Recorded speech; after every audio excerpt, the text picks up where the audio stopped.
Hello, everyone, and welcome to another elite episode of the Get Authentic with Marcus show. I'm your host, Marques Ogden. On today's episode, we are joined by Mr. Joe Terry. But before bring up Joe to the stage, I want to thank one of our amazing sponsors, the Help for Men Brotherhood. Guys, if you're struggling in your marriage, going through a divorce, or just feeling stuck in life, listen up. There's an incredible community called the Help for Men Brotherhood, created by my great friend, Mr. Ralph Brewer. It's a private group of men from all over the world who are rebuilding their confidence, their relationships, and their sense of purpose. Members get access to weekly live meetings, private discussion forums, one on one coaching, free books and courses, and over 1,000 hours of powerful members only audio content. And every year they all come together in person at BroFest, a 2 day conference filled with workshops, brotherhood, and real connection. If you've been trying to do it all on your own, stop. You don't have to. Go to helpformen.com/join. Again, that's helpformen.com/join and start rebuilding your life today. Now, here he is, Joe. How you doing today, Joe? I'm doing fantastic, Marcus. Grateful to be here. Thanks for having me on. No problem, my friend. Joe, first question, sir. What does the word authentic/authenticity mean to you? Authenticity, huh? I would say that word means you're coming from a place of love rather than ego. Mm. Ladies and gentlemen, you are coming from a place of love, not ego. You're coming from a place of wanting to help someone. You're not about yourself or your own gain. I love that. Again, a place of love, not ego. Joe, please tell us more about yourself, your journey, and the work you're doing now currently today. Yeah, thanks, Marcus. That's a that's a lot to roll into a couple minutes here, but I just like to say I'm just an average guy. I wasn't on the spectrum. I came up in a average family, middle class family, nothing special, but everything special all at once. Um, I early on in my life through athletics because I was and consider myself average. I learned that you could develop yourself, your mind, and your body to a place of greatness. And I figured, you know, if I can do it, just the average person, and Marcus, you come from a professional background, professional athletics, and played in the NFL for 5 years. So you get it. Played in college, played in high school.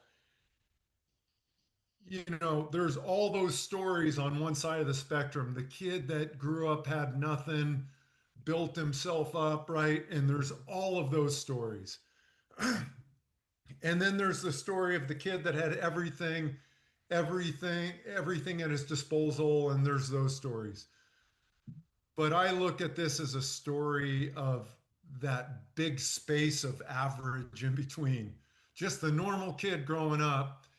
And through that process, through that experience in my life, um, I began to dive into what it means to optimize human potential and human performance, both personally and professionally. And so it started in high school for me, and I dug deep into that, and I was always interested in reading and consuming everything on how you become great at anything you do. And so that led from high school to college. very short stint in the NFL, and then into the business world and sales. I grew up in sales, was successful in sales, but I always wanted to run a company and have an impact on a greater span of people. So um, that's my story coming up into the business world. That's where it started. But that's why I started this when you said, "What does authentic mean to you?" And it means a place of service, a place of love, coming from Mhm. a place of heart, where you're putting others first and serving others, and so that's, we make that battle every day. I battle my own ego every single day, and Mhm. trying to operate from a place of love, abundance, gratitude, opposed to fear, ego, and scarcity. And so that's the way I've grown, and I haven't always been good at it. I've failed a lot. I've got a lot of scars from my failures, but there's been some successes along the way that I love to share. This is fantastic, Joe. Just so many reference points about, just growing up in an average home, but at the same time, everything was not average because you always were doing and trying to be your best, no matter what you had or where you were in life. And I feel that to me is the essence of greatness is wherever you are, your surrounding, your environment, what you're having to do, your disposition, doing the best with what you have to give yourself the best opportunity to get the results you want in life. So, a couple questions, Joe. Where'd you play college ball at? I played at Division II. It was called at the time, the universities changed. It was California State University at Uh-huh. Hayward. Uh-huh. So we played the likes of UC Davis, Sacramento State, Cal Uh-huh. Poly, San Luis Obispo. We were in that league back in the day. That was Division II. I believe it's FCS or FBS Division I now, but yeah, that was the university. It's now called California State East Bay. Very nice, because I saw where Deshaun Jackson, former NFL standout wide receiver for the Eagles, had a great career in the National Football League. He actually is coaching right now at Delaware State. He took them to their best record in like almost 15 or 20 years, 8-4. Sacramento State actually is eyeing him as their next head coach. So I knew about that because of that tie-in. And you say a little bit in the NFL. So one question, Joe, where in the NFL did you go? And then what did you learn from the NFL? So, short story. So, I got drafted by the Jacksonville Jaguars. I went to Howard University. I was drafted Yeah. by Jack Del Rio and the Jacksonville Jaguars. Jack told us, right, Joe, when I was a 22-year-old rookie, in life, be your own CEO. Be your own chief executive officer. Jack said, don't you dare wait for me to tell you when to get here early, stay late, go into the Jaguar community. He said, don't you dare wait for me to tell you to do that or be like that. Because if you do wait for me, you will have not a job with the Jaguars, and you probably won't have a job with any other NFL team in the National Football League. So that was just a great piece of advice that I got from Jack Del Rio, right, Joe, that I carry forward with me for the rest of my life. So, what is something you learned, from your who were you with in the NFL, and what did you learn in your time that helped you now in the business world? Yeah, great question. So, a couple small connections, Marcus, that are pretty cool. Number one is Jack Del Rio was a senior when I was a sophomore, and he was a senior at Hayward High, and we would play Hayward High every year. And the the the guy was a monster in high school. He played defensive back at 6'4", 220. He played defensive line. He would play linebacker. He was all over the place, and of course went on to have a great career at USC and in the NFL. So I was around Jack Del Rio when I was a kid. The other connection is it was just announced yesterday, uh, Coach Carter, he calls himself the real Coach Carter, Alonzo Carter, he was an assistant at Arizona, just got the job at Sacramento State, just announced yesterday. And, Wow. and Alonzo Carter and I played college football together. So Huh. he's coming full circle in that division. So a couple quick connections. But That's awesome. back to your point about the NFL, what I learned in my short stint there. Um, One is I couldn't believe I was getting paid to play a game. I grew up just I would walk and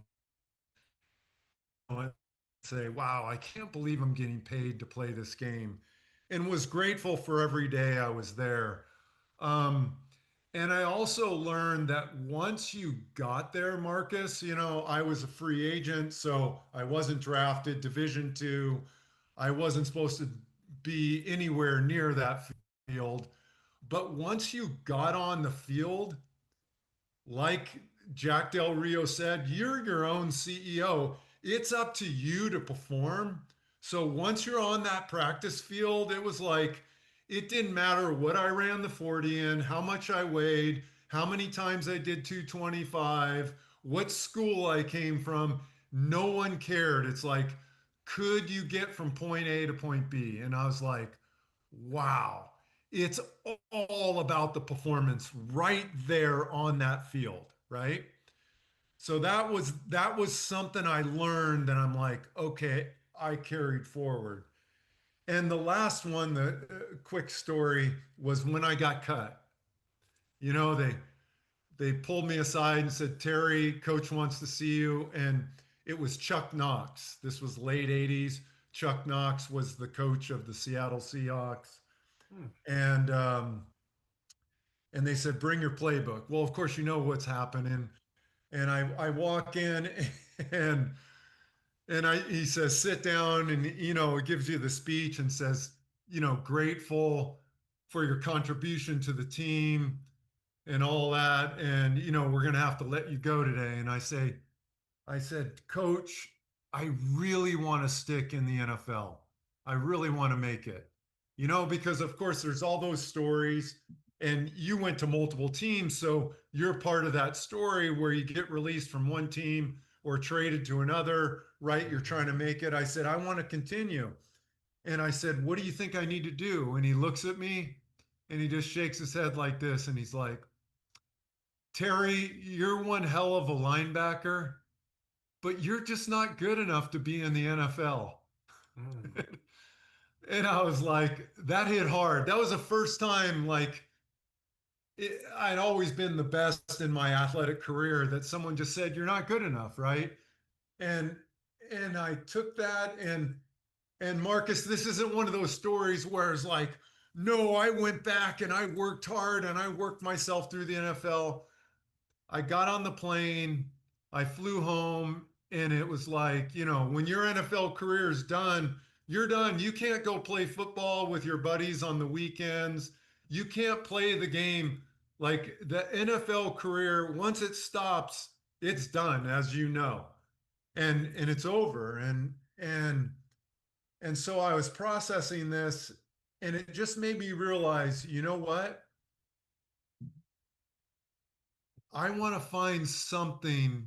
Not everybody is great at what they think they're great at. Like, I thought I was a great player. I thought I deserved to be in the NFL, but not everybody can play certain positions and certain professions.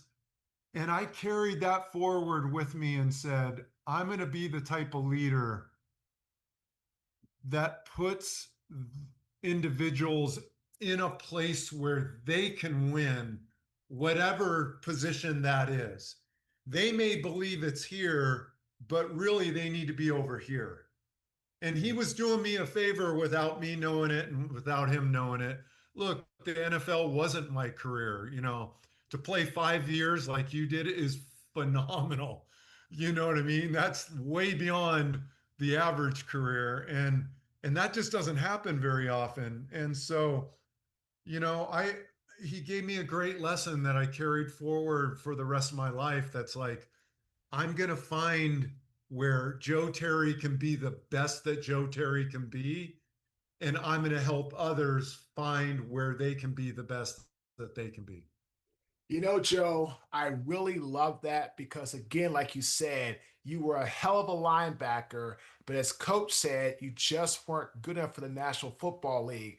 Doesn't mean you're not good enough for other greatness in your life. And what happened is that honesty allowed you to start yourself on the trajectory to what you're doing currently today, and that's winning in life. So, Joe, please tell us and our global audience, what are you doing now, and how do you apply lessons learned from your past to help you in your current role today?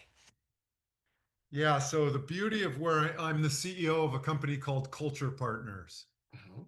And what we do across the entire world with the biggest companies in the world is we help companies activate change.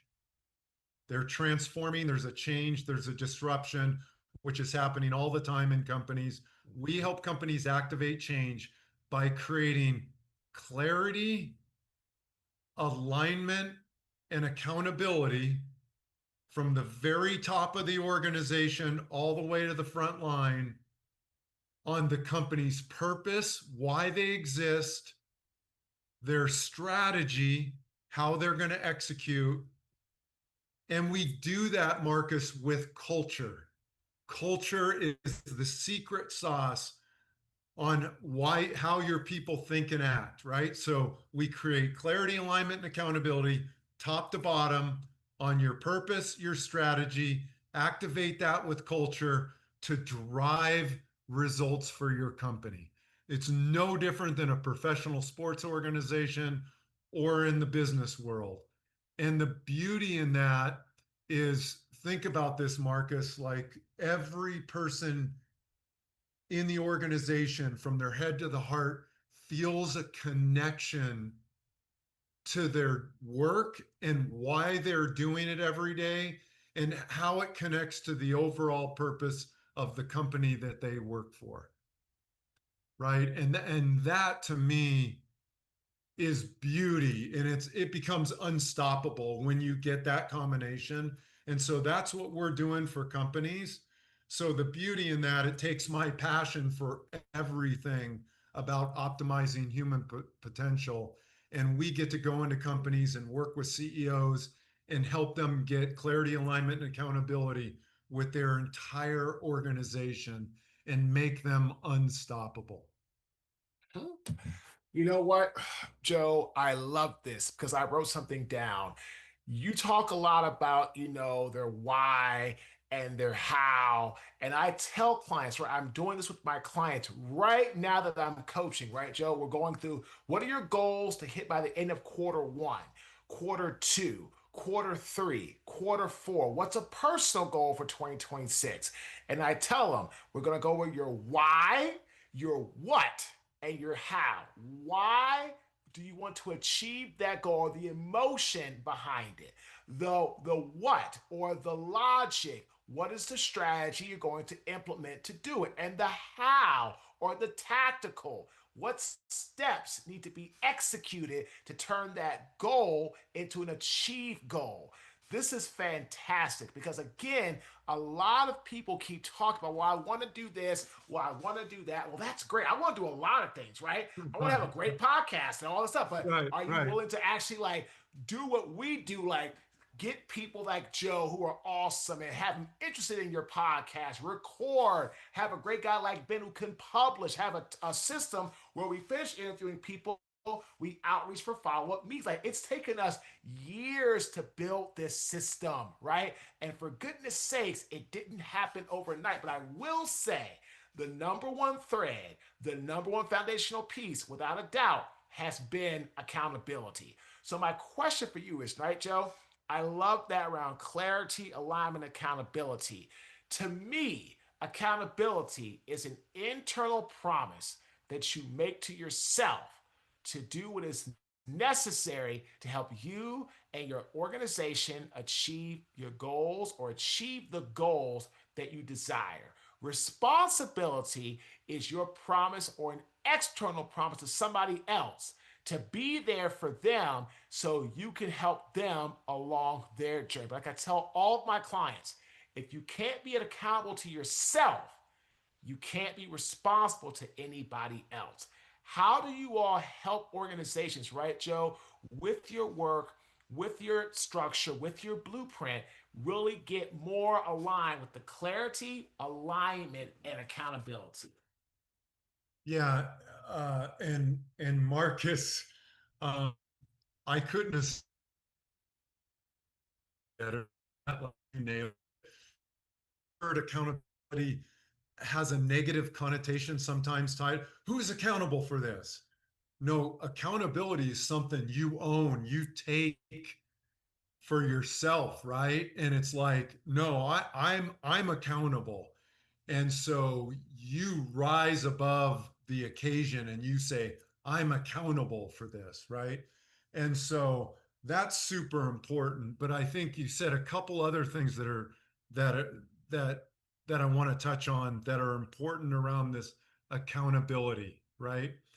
And so you talked about goals and objectives and hitting these these these big goals that you have out there for themselves and the plans to get there.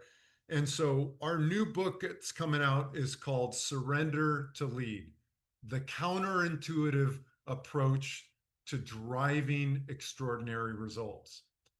And the surrender to lead is about surrendering to control, surrendering to those things that you can control and surrendering to those things that you cannot, which your ego wants to believe that you can control all things and you can't. You put the goal out there and that's the goal you're striving for. But now you come back and take control for what you can, which are those everyday actions and that accountability that you're driving and that interaction that you're having with people every single day towards those goals and objectives. So when we talk about accountability and we talk about what you can control, Marcus, you can only control those experiences that you create through your actions for other people. And those experiences can either be positive or negative or or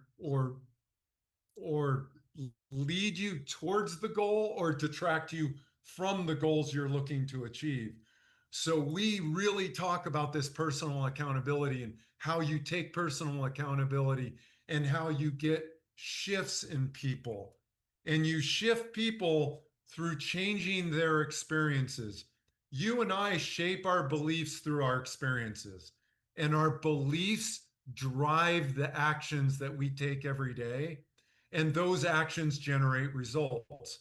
So if me, Joe Terry, or Marcus can create a new experience for you that helps you shape a belief towards an objective we're trying to achieve, we both win in that scenario. And that's taking accountability for what I can control. Ladies and gentlemen, it goes back to one of my favorite equations by Jack Canfield. E plus R equals O. Event plus response equals outcome. We can't control a lot of the events that go on: COVID, politics, who the president is, inflation, all this stuff, war, famine. We cannot control those events. But how we respond to those events, our behavior, our thoughts, our images, now that we can control. And as Jack said, the more we have positive frame of mind with our beliefs, our thoughts, and our images, right? Or our behavior, our thoughts, and our images, the better chance we have of having a positive outcome on the other side. Phenomenal interview, Joe. Great stories about your time in the NFL to what they helped you do today around clarity, alignment, accountability, on helping people. Culture is definitely the secret sauce. Look at the NFL today. The teams with the best culture. I'm watching the Jacksonville Jaguars every week because I have a Jaguar squad show. Now they drafted me to the NFL. The Jaguars now, I feel, have the best culture in the NFL. People aren't talking about them, but because they are just believing in themselves and each other, they're now quietly 10-4 and leading their division, and they're going to go into the playoffs this year, and they could be a 2 or 1 seed if they win out, which is, again, culture changes everything. Joe, how can our global audience get in touch with you to find out more information about your services? Yeah, you can go to culturepartners.com and check out our new book, which is surrendertolead.com. So those are the two places, culturepartners.com and surrendertolead.com. We'll be sure to have those in the show notes, Joe. Again, great interview, great guy, and we want to thank Ralph Brewer and the Help for Men Brotherhood for sponsoring this episode. And the authentic tip of this great interview: in life, when somebody is being real with you, being honest with you, like Chuck Knox was with Joe Terry, please do not get offended, don't get upset, and understand that type of advice may not be what you want to hear at the time, but it could be the best thing you need to hear for all time. Never forget that. Always keep that frame of mind. Just don't let things get you down. Sometimes you don't need to want to hear things, and I get that. But hearing things that you need to hear that you don't want to hear can change your life the way Chuck Knox changed Joe Terry's life.